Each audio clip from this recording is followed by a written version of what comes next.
Republicans have a scheme that could remove American voters from the process of selecting their next president.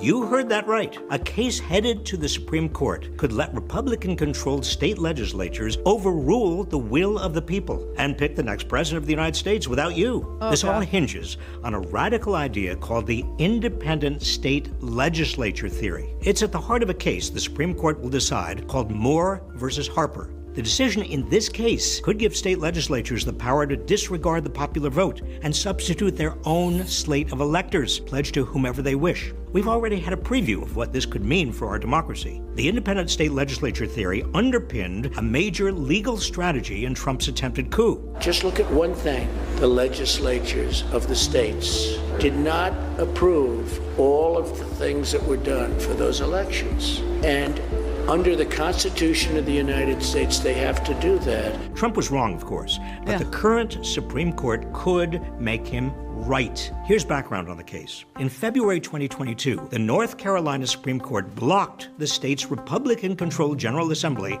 from instituting a newly drawn congressional district map, holding that the map violated the state constitutional ban on partisan gerrymandering. The Republican Speaker of the North Carolina House appealed the decision to the U.S. Supreme Court, advancing this theory, a theory that's circulated for years in right-wing circles, which argues that the U.S. Constitution gives state legislatures alone the power to regulate federal elections in their states. Now, the Constitution does grant state legislatures the authority to prescribe the times, places, and manner of holding elections.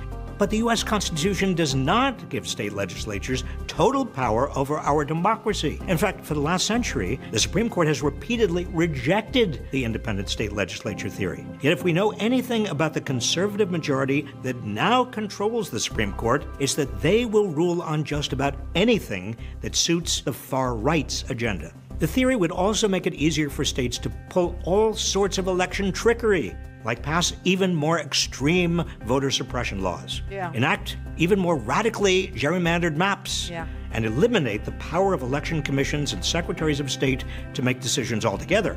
It's bad enough without the full protections of the Voting Rights Act. The last thing we need is for voter suppression to be made even easier for extremist state legislatures. See, this is what I've been talking about for a really long time, and telling you that it is true that the Constitution says that states choose the manner in which you select your electors. For the entire history of the United States, we have said that means we vote for that slate of electors. And whoever gets the majority of the votes in that state get the entire slate of electors. Except for, Nebraska, that has a weird exception. And I forget, I don't know if it's Maine. I think Maine has an exception too, where you have two different districts, basically.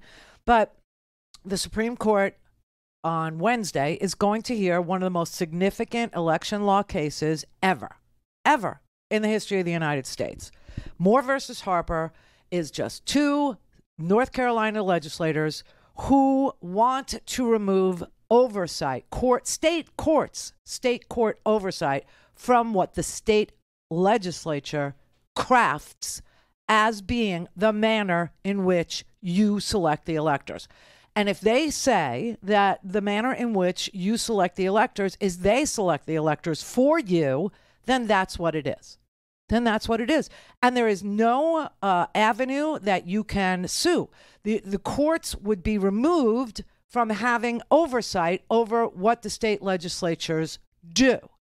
And so if the state legislature wants to gerrymander your map so that all black people in the state are identified and a weird little diagram is drawn where every household that has a black voter in it is put into one district, just one, then that's what they'll do.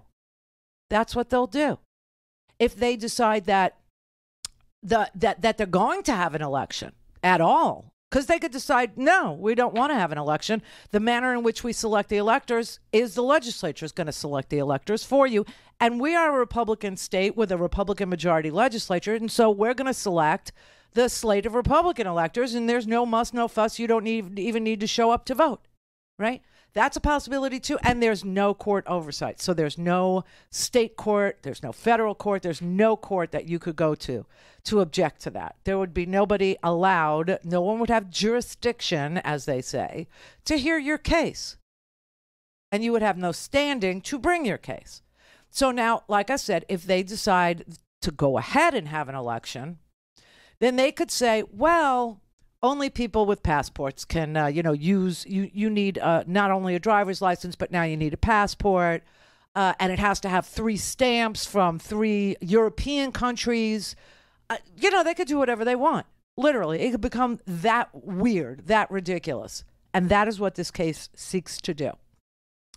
It is all based on a gerrymandered map in North Carolina that the courts rejected, saying it was a racial gerrymander, that it was done to deplete the voice, to take away the power of the voice of the black voters in the state. The court agreed that that map was racially gerrymandered and threw it out.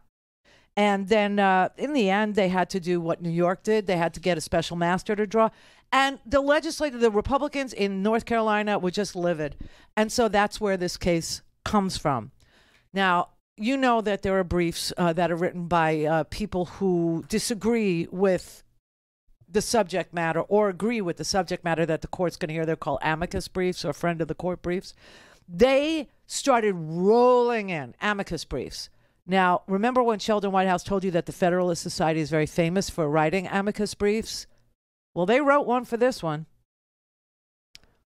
The dean of Georgetown Law School, who's the country's leading expert on what judicial review means in the framing of the Constitution, he wrote one saying to take away the court's ability to have oversight in election matters in any state is bizarre. It's just, it's anti-constitutional. It goes against what the framers intended.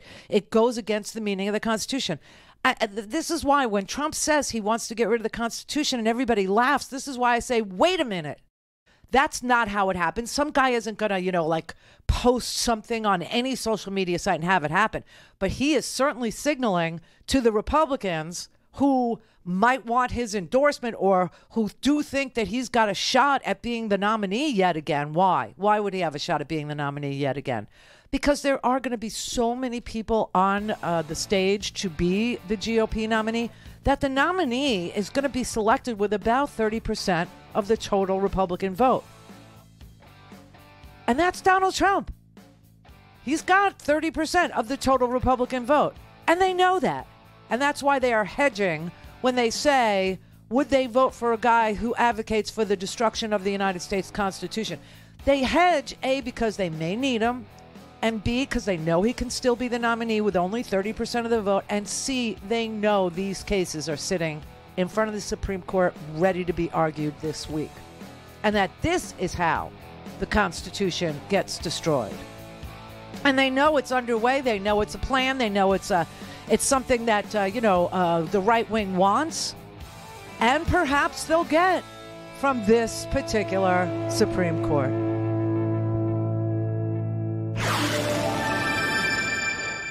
Don't have time to listen to the live show?